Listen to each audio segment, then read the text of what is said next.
Hello friends, welcome to Rupa's kitchen. আশা করি আপনারা সকলে খুবই ভালো আছেন। দূরে কাছে যে যেখান থেকে আমার ভিডিওটি দেখছেন, আজকের রেসিপিতে আপনাদের সকলকে স্বাগত জানাই। শীতকালে বাজার ভর্তি কড়াইশুঁটি, তাই নিয়ে আজ হাজির হয়েছি কড়াইশুঁটির কচুরি। একদম সহজ পদ্ধতিতে করে দেখাবো। এবং কড়াইশুঁটির কচুরির পুরের মধ্যে কী এমন দিলে এর টেস্ট সব থেকে ভালো হয়, সে সব কিছুই বলবো আজকের রেসিপিতে। আমার আজকের রেসিপি কড়াইশুঁটির কচুরি, এবং থাকবে আরও বিভিন্ন ছোটোখাটো টিপস। অবশ্যই পুরো ভিডিওটি দেখবেন, আশা করি আপনাদের ভালো লাগবে। ভালো লাগলে অবশ্যই ভিডিওটিতে একটা লাইক করবেন এবং যতটা সম্ভব শেয়ার করে দেবেন, এবং চ্যানেলটিকে সাবস্ক্রাইব করে চ্যানেলের পাশেই থাকবেন। তাহলে চলুন শুরু করা যাক। প্রথমে আমি এখানে নিয়ে নিয়েছি 500 গ্রাম কড়াইশুঁটি। এখন এই কড়াইশুঁটিগুলোকে আমি একটা মিক্সিং জারের মধ্যে নিয়ে নিচ্ছি। খুব ভালোভাবে কিন্তু আমাদের এটা পেস্ট করে নিতে হবে। অবশ্যই কিন্তু এই কড়াইশুঁটিটাকে মিহি পেস্ট করে নেবেন। একদম দানা দানা থাকলে কিন্তু হবে না, একদম মিহি পেস্ট আমাদের করে নিতে হবে। সামান্য জল দিয়ে খুব ভালোভাবে পেস্ট করে নেব। দেখুন, আমি এখানে একটা মিহি পেস্ট করে নিয়েছি। আমি দেখিয়ে দিচ্ছি কেমন পেস্টটা হয়েছে। দেখুন, এইভাবে একদম কিন্তু মিহি পেস্ট করে নিতে হবে। তারপর এখানে আমি আরও একটা পেস্ট করে নিচ্ছি, সেটা হলো কাঁচা লঙ্কা আর আদা। সামান্য জল দিয়ে এটাও আমি মিহি পেস্ট করে নেব। এখন বলতে পারেন এটা কেন আলাদা করলাম কড়াইশুঁটির সঙ্গে না করে, সেটা আমি পরে বলছি। তারপর গ্যাসে একটা প্যান বসিয়ে নিয়েছি, তাতে দিয়ে দেবো সামান্য সরিষার তেল। তেলটা গরম হয়ে আসলে দিয়ে দেবো কালো জিরে। অবশ্যই ফোড়নটা একটু ভালোভাবে মিশিয়ে নেবেন। মেশানো হয়ে গেলে আমি এখানে দিয়ে দেবো আদা আর কাঁচা লঙ্কার পেস্ট। আচ্ছা, এখানে বলি, আদা এবং কাঁচা লঙ্কার কুকিং টাইমটা কিন্তু আলাদা, তাই কড়াইশুঁটির সঙ্গে পেস্ট করে নিলে কড়াইশুঁটিটা হয়তো কুকিং হয়ে যেত, কিন্তু আদা এবং কাঁচা লঙ্কার একটা কাঁচা গন্ধ থেকেই যেত। তারপরে আদা কাঁচা লঙ্কাটা খুব ভালোভাবে একটু মিক্স করে নিয়ে আমি এখানে দিয়ে দিচ্ছি কড়াইশুঁটির পেস্ট। কড়াইশুঁটির পেস্টটা দিয়ে খুব ভালোভাবে মিশিয়ে নিতে হবে। এই কড়াইশুঁটির পেস্টটা কিন্তু আমাদের খুব ভালোভাবে কুক করে নিতে হবে। 5 থেকে 6 মিনিট এইভাবে কুক করে নিলেই কিন্তু কড়াইশুঁটির মধ্যে যে এক্সেস জলটা থাকবে সেটা কিন্তু খুব তাড়াতাড়ি টেনে আসবে। জলটা টেনে আসলে দিয়ে দেবো সামান্য লবণ। তারপর এখানে দিয়ে দিচ্ছি হাফ চামচ বিট লবণ, আর সঙ্গে দিয়ে দেবো হাফ চামচ চিনি। দিয়ে খুব ভালোভাবে মিশিয়ে নিতে হবে। তারপরে কিন্তু আমাদের আবারও 3 থেকে 4 মিনিট এটা খুব ভালোভাবে কুক করে নিতে হবে। এই মিক্সচারটা যখনই দেখবেন ড্রাই হয়ে এসছে, তখন কিন্তু আমাদের এখানে দিয়ে দিতে হবে 1 চামচ ছাতু। ছাতুটা দেওয়ার পর খুব ভালোভাবে আবারও মিশিয়ে নেবেন। এই ছাতুটা দেওয়ার কারণে কিন্তু এর টেস্টটা কিন্তু দ্বিগুণ পরিমাণে বেড়ে যাবে, এবং এর ভিতরে যে এক্সেস জলটা থাকবে সেটা কিন্তু খুব তাড়াতাড়ি টেনে আসবে। অবশ্যই এই মিক্সচারটা ড্রাই হয়ে যাওয়ার পরেই কিন্তু ছাতুটা ব্যবহার করবেন। দেখুন, আমার পুরটা কিন্তু রেডি হয়ে গেছে। অন্য একটা পাত্রে তুলে নেব।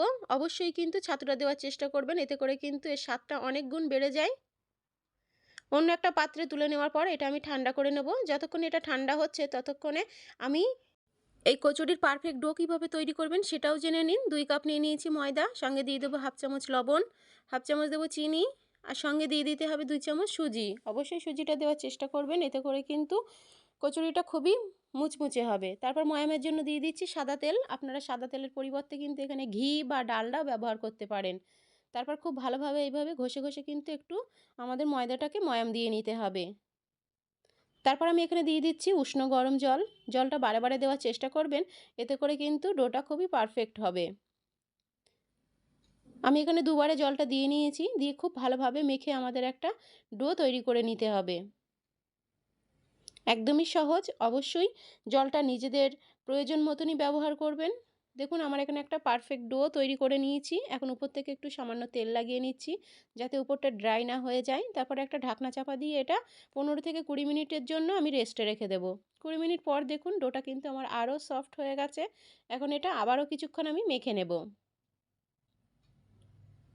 খুব ভালোভাবে মেখে নেওয়ার পর আমি এখানে একটা বেলুন চাকি নিয়ে নিয়েছি, এবং ডোটাকে লেচি কাটার জন্য আমি একটা লম্বা আকারে শেপ দিয়ে নিচ্ছি। তারপর এখান থেকে আমি লেচি কেটে নেব। লেচিটা একদম ছোটও কাটা যাবে না, আবার খুব বেশি বড় করেও কাটা যাবে না। আমরা এমনি নর্মাল লুচি যেরকম লেচি কেটে নিই, তার থেকে সামান্য একটু বড় করেই কিন্তু লেচিগুলো কেটে নিতে হবে। আমি সেম পদ্ধতিতে সব লেচিগুলোকে কেটে নিচ্ছি। দেখুন, লেচিগুলো আমি রেডি করে নিয়েছি।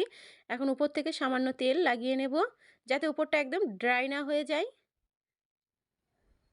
তারপর এই লেচিগুলো থেকে আমি একটা লেচি নিয়ে এভাবে চারপাশের কর্নারগুলোকে প্রেস করে করে একটু একটা আকারে তৈরি করে নেব। আশা করি কাজটা দেখলেই বুঝতে পারবেন। আমি কিন্তু মাঝখানটা কিন্তু একদমই প্রেস করছি না। মাঝখানটা প্রেস করা যাবে না। চারপাশটা কিন্তু এভাবে প্রেস করে, করে একটু আকারে করে নিতে হবে। তারপর মাঝ বরাবর আমি এই কড়াইশুঁটির পুরটা দিয়ে নিয়েছি। দিয়ে চারপাশ থেকে মুখটা বন্ধ করে দিতে হবে। অবশ্যই মুখটা খুব ভালোভাবে সিল করে দেবেন। দেখুন কাজটা কিন্তু একদমই সোজা। দেখলেই কিন্তু পারবেন। আমার একটা রেডি হয়ে গেছে। আপনাদের বোঝার সুবিধার্থে আমি আরও একটা তৈরি করে দেখাচ্ছি। দেখুন লেচির কিন্তু এই কর্নারগুলো প্রেস করতে হবে। মাঝখানটা কিন্তু প্রেস করলে হবে না। মাঝখানটা পাতলা করে ফেললে কিন্তু পুরটা কিন্তু বেরিয়ে আসবে।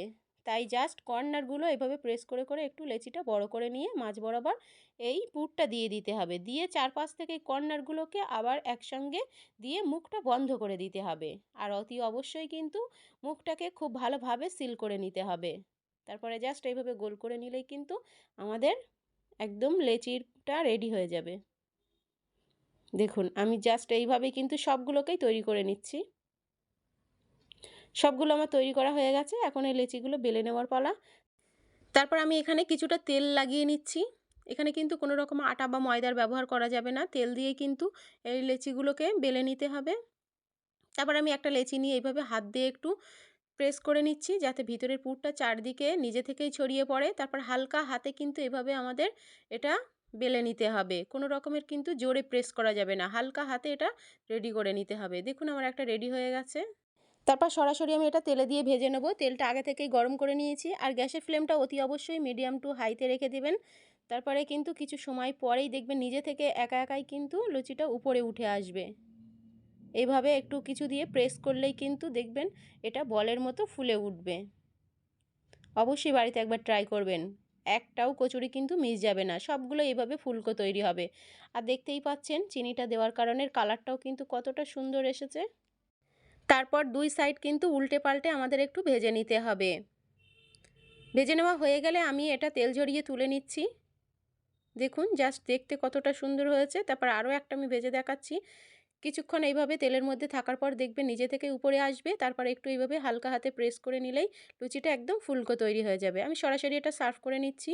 দেখুন দেখতে কতটা সুন্দর হয়েছে। অবশ্যই বাড়িতে একবার ট্রাই করবেন। আপনারা এই কড়াইশুঁটির কচুরিটা পরিবেশন করতে পারেন ছোলার ডাল কিংবা আলুর দমের সঙ্গে। আমি এখানে ছোলার ডালের সঙ্গে পরিবেশন করেছি। এই শীতে অবশ্যই একবার কড়াইশুঁটির কচুরি ট্রাই করবেন। দেখবেন বাড়ির সকলেই কিন্তু খুবই পছন্দ করবে। আশা করি আমার আজকের রেসিপি আপনাদের ভালো লেগেছে। ভালো লাগলে অবশ্যই ভিডিওটিতে একটা লাইক করে চ্যানেল সাবস্ক্রাইব করে পাশে থাকবেন। ধন্যবাদ সবাইকে। দেখা হবে নতুন কোনো রেসিপিতে।